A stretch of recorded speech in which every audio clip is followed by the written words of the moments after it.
صوبہ سرحد میں عورتیں پہلے مرتی ہیں. بالکل. استاد مولانا لطف اللہ صاحب کی اہلیہ پہلے فوت ہو گئی.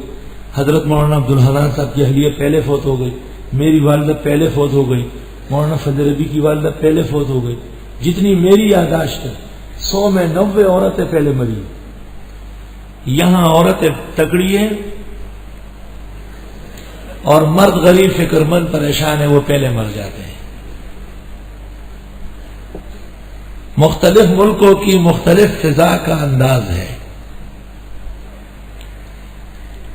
جن ملکوں میں حجاب اور تستر زیادہ ہے وہاں کی فضا علیحدہ ہے. جیسے پنجاب کے اندر 80% چھوٹے بچے فوت ہوتے ہیں، صوبہ سرحد میں 85% اور بلوچستان میں 90-92% بچے مرتے ہیں. سندھ کے اندر اور کراچی کے اندر 20% فوت ہوتے ہیں، 80% زندہ رہتے.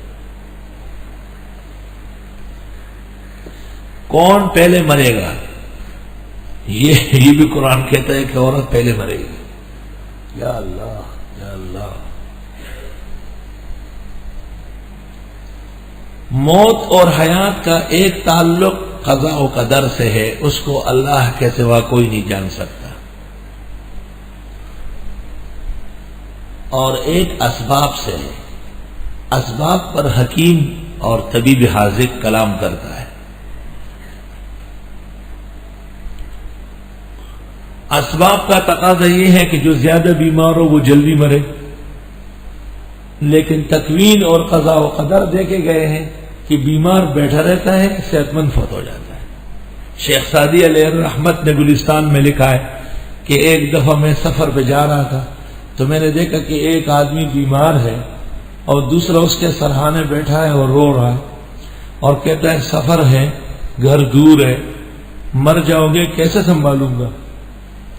تو شیخ سعدی علیہ الرحمت نے کہا مجھے بڑی فکر ہوئی. میں صبح سویرے دوبارہ وہاں چلا کہ کیا ہوا، تو وہ صحت مند مر چکا تھا اور بیمار اپنے بیمار انگلیوں سے آہستہ آہستہ قبر کھود رہا تھا. آدھا کھود چکا تھا، آدھا باقی تھا.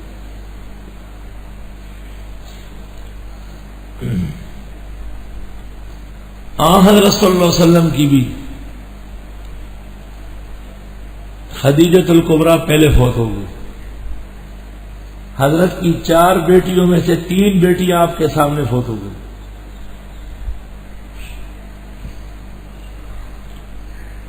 اس لیے قرآن نے کہا کہ عورتیں پہلے مرے گی. وَلَكُمْ نِصْفُ مَا تَرَكَ أَزْوَاجُكُمْ، اور اے مردوں تم کو آدھا ملے گا وہ جو چھوڑ مرے تمہاری عورتیں. إِن لَمْ يَكُنْ لَهُنَّ وَلَدٌ، اگر ہے ہی نہیں ان کی اولاد.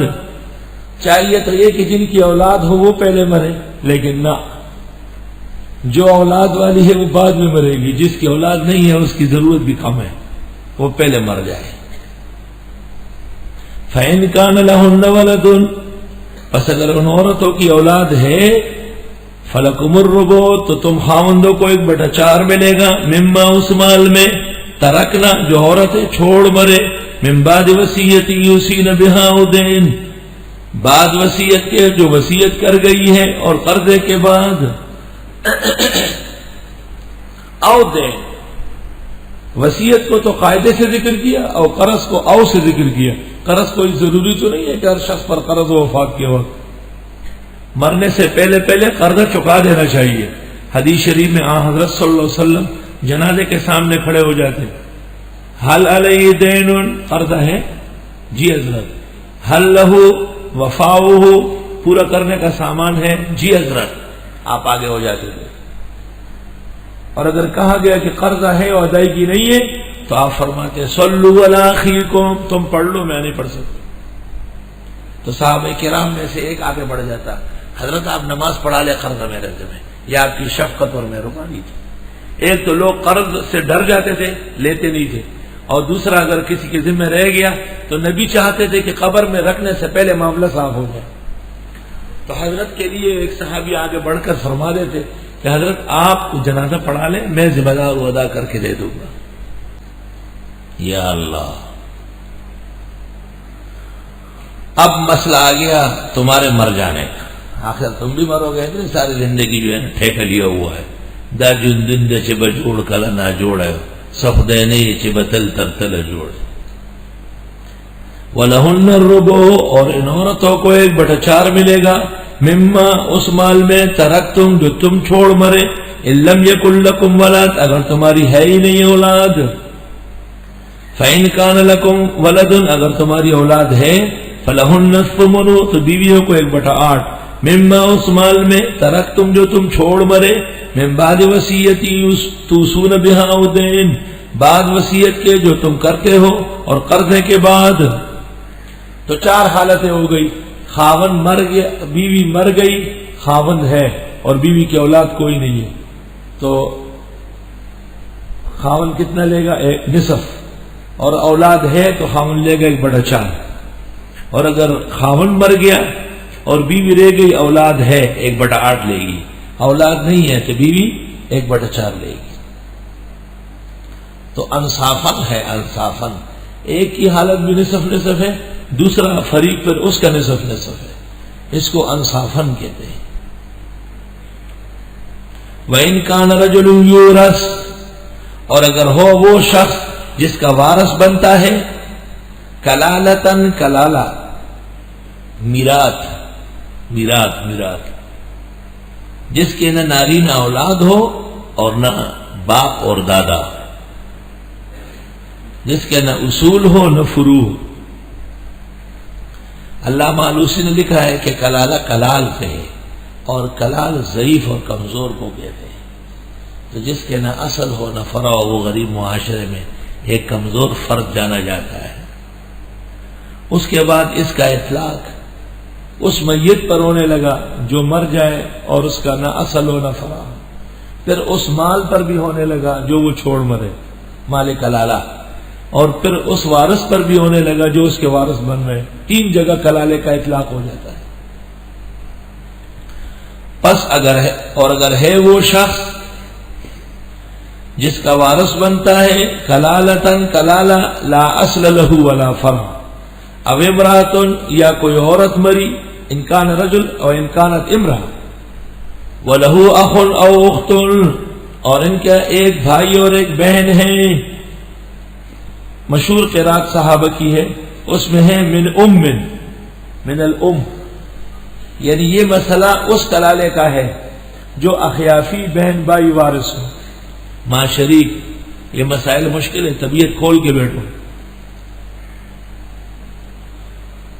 اور جو باپ میں شریک ہو ماں علیحدہ اس کو اللاتی کہتے ہیں, اور جو دونوں میں شریک ہو ان کو عینی کہتے ہیں. آیانی اور اللاتی کے مسائل سورۃ النساء کے اخیر میں ہیں, وہ علیحدہ قسم کے ہیں. اس میں للذکر مثل حظ الانثیین نافذ ہے. لازمی طور پر یہاں یہ قید متفق علیہ ماننا پڑے گا کہ وَلَهُ أَخٌ أَوْ أُخْتٌ مِنَ الْأُمِّ.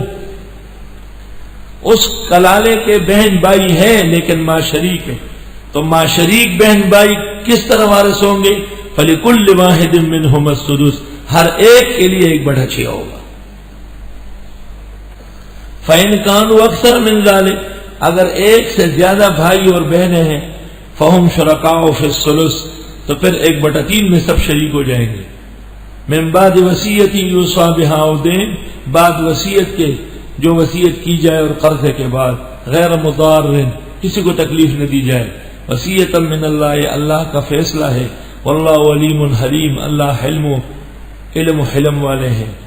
تلک حدود اللہ یہ اللہ کی بیان کردہ حدیں ہیں. ومن یطع اللہ ورسولہ جو کوئی تابعداری کرے اللہ اس کے رسول کی یدخلہ جنات داخل کر دے گا اس کو جنتوں میں تجری من تحت الانہار کی بہے گی اس کے نیچے نہریں خالدین فیہا ہمیشہ رہیں گے. وذالک الفوز العظیم یہ کامیابی بڑی ہے. ومن یعص اللہ ورسولہ اور جو کوئی نافرمانی کرے اللہ اور اللہ کے رسول کی ویتعد حدودہ اور آگے بڑھے اس کی حدوں سے یدخلہ نارا ڈال دے گا اس کو آگ میں خالدن فیہا ہمیشہ اس میں رہے گا. وَلَهُ عَذَابٌ مُّهِینٌ اس کے لیے عذاب و رسوا کن. اب جس طرح لوگوں کا مال کھانا ناجائز ہے اس طریقے سے جو لوگ ایک دوسرے کی عزت و آبرو خراب کرتے ہیں ان کی سزا. واللاتی، اور وہ عورتیں یاتین الفاحشۃ جو آتی ہیں بے حیائی کے ساتھ، من نسائکم تمہاری عورتوں میں سے، فاستشہدوا علیہن اربعۃ منکم پس گواہ مقرر کرو ان پر 4 تمہیں میں سے، یعنی مسلمان آدمی، اور وہ گواہی دے 4 کہ انہوں نے یہ ایسا کیا ہے اور ہم نے دیکھا ہے. فَإِن شَهِدُوا پس اگر وہ گواہی دے، فَأَمْسِكُوهُنَّ فِي الْبُيُوتِ پس قید کر لو ان کو گھروں میں، حَتَّى يَتَوَفَّاهُنَّ الْمَوْتُ یہاں تک کہ فوت کر دے ان کو موت. اس سے پتہ چلے کہ توفی کا معنی موت ہی ہے، یہ غلط ہے، ورنہ موت کیوں آتی پھر. او یجعل اللہ لہن سبیلا یا مقرر کرے اللہ ان کے لیے کوئی اور راستہ.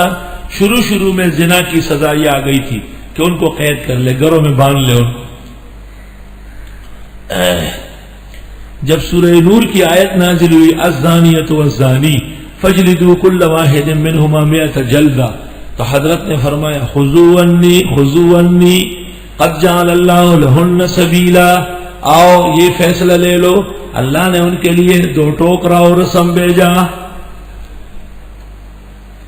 واللذان یاتیانہا منکم اور وہ 2 مرد جو آ جائے اس فعل میں تم میں سے، فآذوہما پس تکلیف دو ان دونوں کو، فإن تابا پس اگر انہوں نے توبہ کی، واصلحا اپنی اصلاح کی، فأعرضوا عنہما چھوڑ دو انہیں، ان اللہ کان توابا رحیما بے شک اللہ تعالی توبہ قبول کرنے والا رحم والا ہے. امام ابو حنیفہ رحمۃ اللہ علیہ فرماتے ہیں کہ جو قوم لوط کے عمل کا مرتکب ہو جائے، قاضی اور امیر المومنین پر موقوف ہے، وہ جو سزا مناسب سمجھے وہ سزا دے دے.